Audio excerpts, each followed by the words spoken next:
Hi there, Cosmic Family. My name is Eliari in this incarnation. I am here today to talk about the energies of this next week from September 22nd until September 28th. So, this week, the manifestations of the eclipse will continue.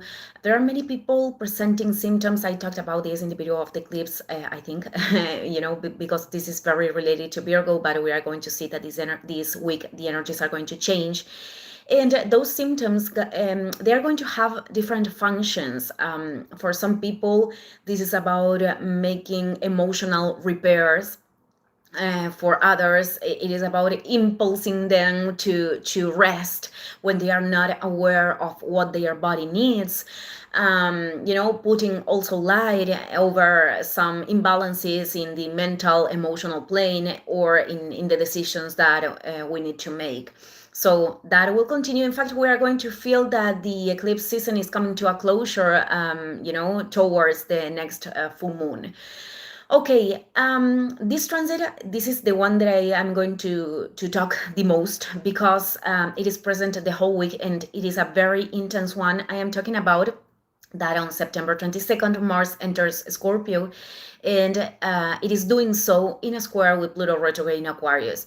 Mars was the only regent of Scorpio before Pluto, and this means that our actions, the directions that we are choosing, our way of self-affirming, of opening the way for us in the world, acquire this great intensity, enormous determination to face transformative situations. There is a capacity of focus, of precision, of passion for what we are doing, very, very high, of recognizing when it is moment to act, when it is moment to not do so.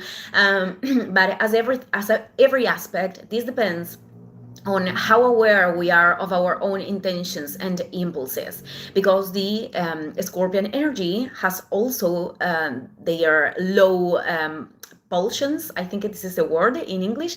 Well, this is about, this is linked with control, with obsessions, with attachments, with jealousy, with envy. It is like the low passions.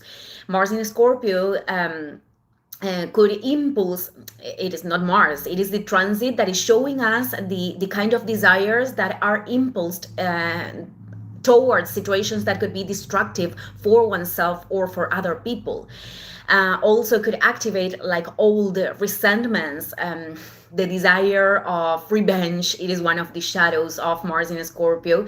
And with this, what I'm trying to say is that we are going to be very in contact with those parts of ourselves that we have the tendency to reject, to not want to see.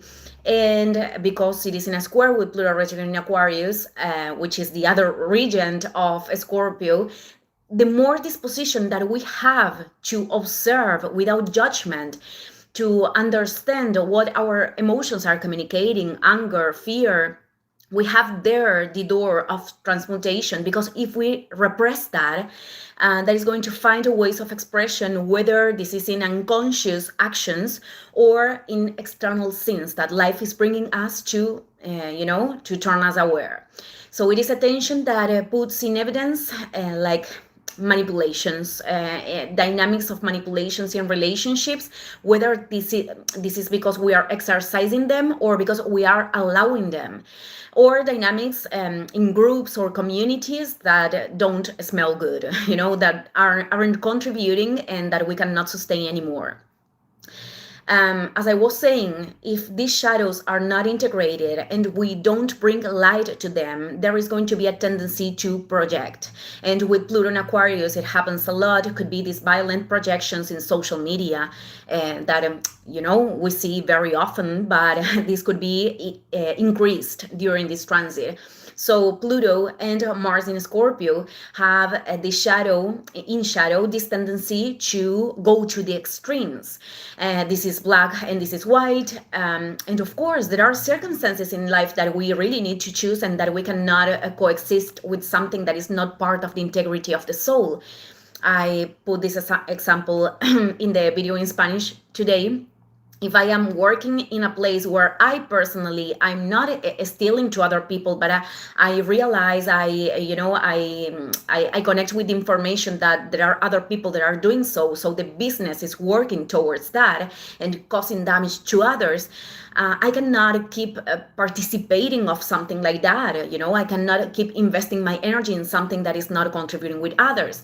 This is a hypothetical example, but we have to take in account also that the extremes are also invoking extreme emotions that are leading us to imbalance and to take decisions from the imbalances. It is a transit that could activate something perceived as a threat outside. The fears are activated, the sensation that we don't have, that we are powerless. Powerless, it is, a perception that could be presented with this transit, or where we are trying to control something, perhaps in an obsessive way, or both. That this is responding to a circuit where I don't want to feel controlled by something or someone on the outside, and I end up exercising that. This is something that is happening with a lot of people nowadays, regarding the social transformations, the technology, the access of power. I mentioned this many times before. One thing is to have useful information to make decisions in our lives, and the other one is to constantly consume information that leads us to be in a paranoid state and of survival state, that in fact is causing a deviation of what we really need to discover, the passions that we can really offer, the contributions that we can make to others. And some people, this energy is not well positioned, so they end up channeling this to a place of resentment and violence that is in the same level with that they are criticizing or they are thinking that is wrong on the outside.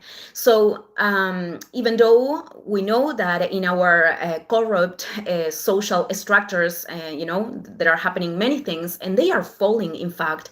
Now, the important thing is not to over focus in that, but in the creation of the new communities, the new structures, the things that we came here to contribute. And this transit could also put in evidence distortions regarding sexuality, perversions of society, and the distorted uses of technology and the manipulations that could be exercised through it.